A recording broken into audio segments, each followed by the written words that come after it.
Fitz, it feels like Venrick is actually coming in this season under the radar, considering how much he's accomplished in the past. I know, right? Let's keep him off Is the that? radar. Do you like that? I think all the coaches know who he is. Yeah. I mean, it's just because I think he's kind of a little bit out of sight, out of mind. I mean, in my 9 years, here's what I've learned. Preseason hype all goes back to what you did last year. Right.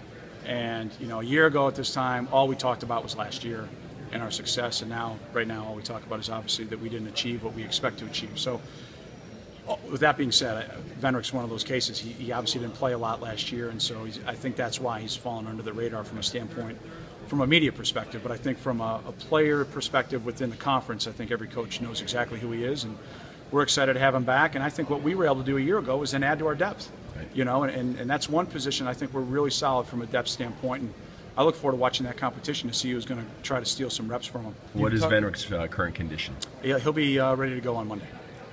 You've talked about the depth at a few positions offensively. Obviously, those guys are going to be competing for playing time. But as a staff, how does that change maybe how you call plays, different formations, to maybe get multiple running backs on the field, multiple super backs, things of that nature? Well, you go back, in our offensive room, it says players, formations, plays, and that's how we try to approach all three phases. What do our players do best and give them the best opportunity to succeed?